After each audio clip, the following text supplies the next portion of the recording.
think almost all Power Rangers fans, when they hear about Legend of the White Dragon, believe that this movie and the Power Rangers universe are somewhat connected. And the thing is, I know where they are coming from. I mean, Jason David Frank is the lead in White Dragon, and he's the same man who once played the Green Ranger so iconically. Plus, the suit has Rangers written all over it, and the cast has a bunch of familiar Ranger faces in it too. In fact, Legend of the White Dragon is currently scheduled to release in select theaters on August 28, 2026, which, by the way, is National Power Rangers Day. So like, what are people even supposed to think? Is this just a coincidence? Maybe, but the thing is, the real story is a lot more interesting than a simple yes or no. Often described as a more mature Power Rangers-inspired superhero project, the film started as a passion project, and the road to get here has a story of its own. And in this video, that's the road you and I are gonna travel through together, for better or worse. Now, the White Dragon.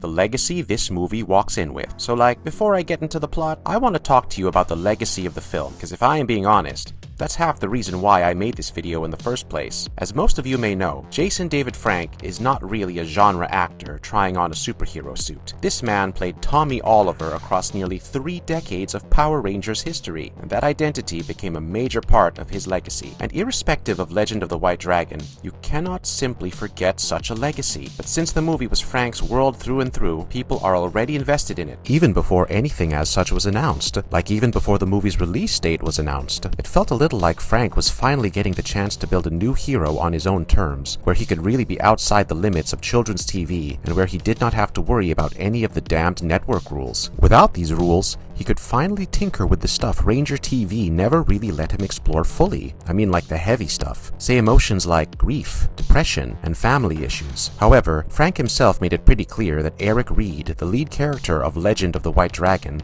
has nothing to do with Tommy Oliver, and confirmed that Eric was quote-unquote a completely different character, while also saying that audiences would see him in a more mature role. But the thing is, everything went sideways and became extremely sad after Frank passed away in 2022, and that too by suicide. His wife later revealed that Frank had been battling depression for years, so ever since his passing in November of 2022, the movie has had a totally different meaning and emotion attached to it.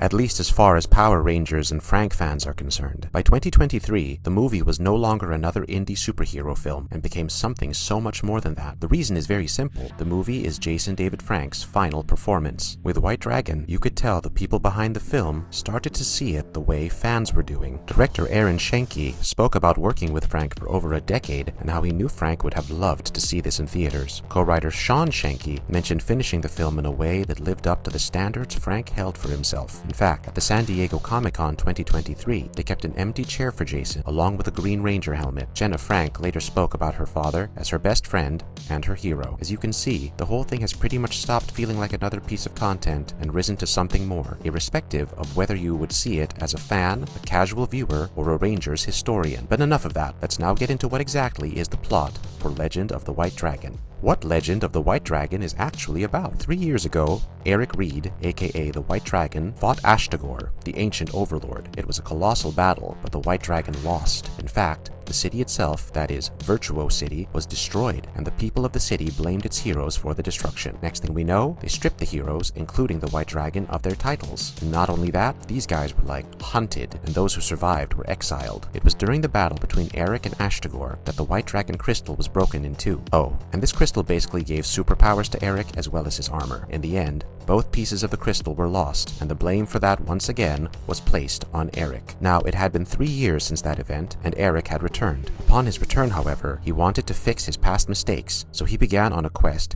to get the lost pieces of the crystal. But to make things worse, he now had to face Dragon Prime, a vengeful enemy played by Aaron Schenke, whose character is named Jai Katua. Moreover, he wanted redemption for his past, and he wanted to protect his family. Eventually, Eric joins hands with several unlikely partners, including people like a warrior monk named Zhang, who was supposed to protect the crystal, as well as his daughter Jade, but then he would have to battle not just Dragon Prime, but also a lot of deception. In a 2021 interview, Frank described Eric as a man shaped by pain and the consequences of past mistakes, someone who was still stuck in his own head and struggling to reconnect with people. That's gotta tell you the headspace of the character, and although people call Eric a darker version of the Rangers, I, for one, wouldn't call him that.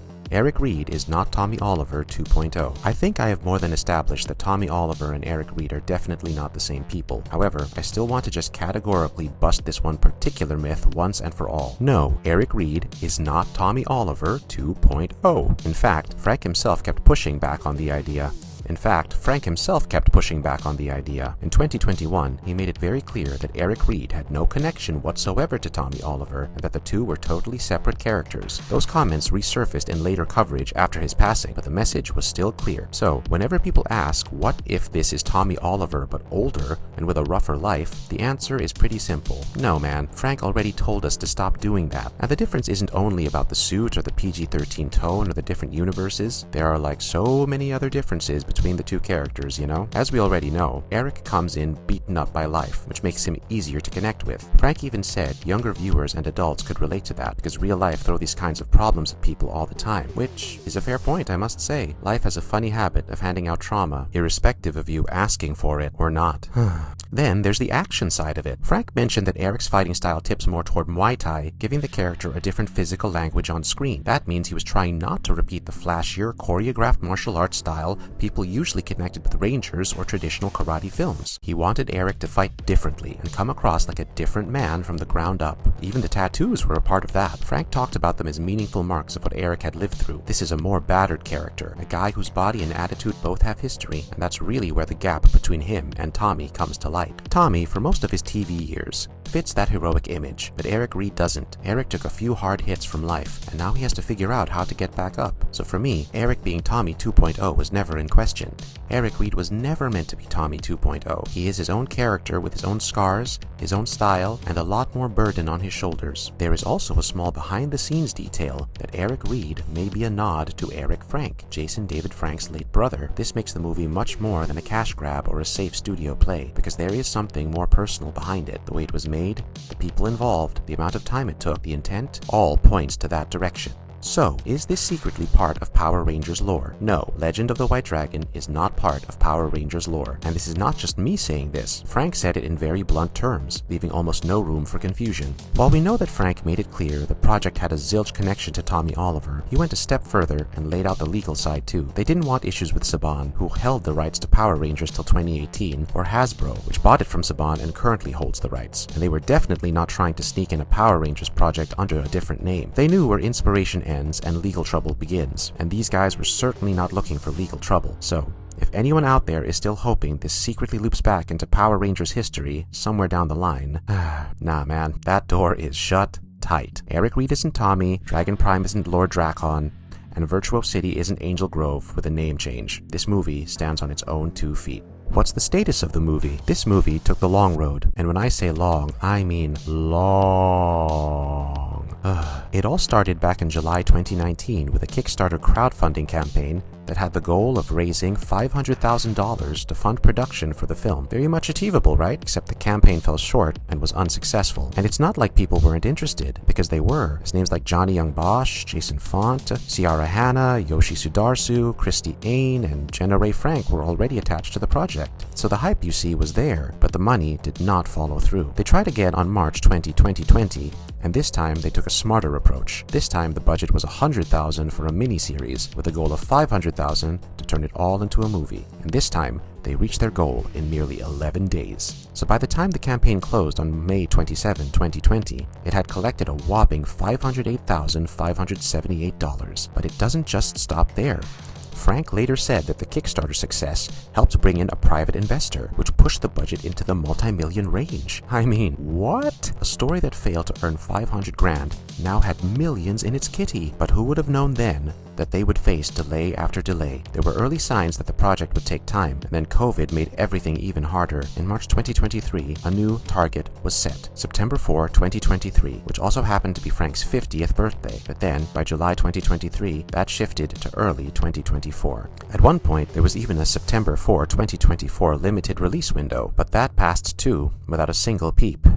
during the 2023 SAG-AFTRA strike, the production got an interim agreement so they could continue extra photography. So even during the industry shutdown, this project kept moving forward. By March 2025, executive producer Chris J confirmed the film was picture locked, with only color work and sound left. Then, by July 2025, the official account said the movie was complete and with a distribution agent. And finally, in 2026, Well Go USA acquired North American rights and set the film for a select theatrical release on August 28, 2026. So, if you ever wondered where this movie went, it didn't disappear, but pushed forward, step by step, slowly and painfully. Major cast highlights. Filming finally began in May 2021 in Los Angeles and ran for 42 days. Aaron Schenke is basically doing everything except selling popcorn outside the theater. He co-created the story, co-wrote the script with Alex Kellerman, and plays Jai Katwa, aka Dragon Prime. For the 2026 version, he even takes the role of a co-director alongside Sean Schenke. Huck Walton and Alex Chang are on board as executive producers, and cinematography comes from Eric Abraham. Sean Schenke handles the score, while Chris J plays a major role behind the scenes as executive producer and later lead producer in the 2026 rollout. Now, let's talk about the cast, and it changes a lot, so try to keep up. Catherine Sutherland was part of the Kickstarter phase, but later, Serena Vincent took over that role. Johnny Young Bosch had to walk away due to schedule issues. By the time things settled, the core cast included Jason David Frank as Eric Reed, the White Dragon, and Aaron Schenke as Dragon Prime. Then we have Jason Font as Connor Frost, Mark Dacascos as Zhang, the same Protector guy I was earlier talking about, Rachel Brooks Smith as Iris Main, Serena Vincent as Rebecca Reed, and Michael Madsen as Max Reed. And then there are a few minor characters, but I don't want to bore you with the entire cast list. So yeah, a lot of ducks in a row, which explains why nothing about this process was smooth. We also have action veterans like Mark Dacascos, David Ramsey, and Michael Madsen. Plus, we have King Bach in there, and then multiple Power Rangers alumni on top of that. So, Legend of the White Dragon might look a lot like Power Rangers, but they are certainly not in the same universe. And while the connections are right in your face with Jason David Frank involved in the project, the Ranger alumni in the cast, the armor designs, the theme, it's obvious many of us could make the honest mistake of assuming so. And you are not wrong, but the creators were quite straightforward in drawing a hard line that this is not Tommy Oliver. And it's really interesting if you keep your nostalgia aside, because this movie is really trying to tell its own story of a disgraced hero with a broken family, no power source, trying to figure out if he can become that hero again, or if that version of him is gone for good. Instead of trying to plug itself into existing lore, it borrows the feeling and memory people have from Power Rangers, and then builds something new on top of that.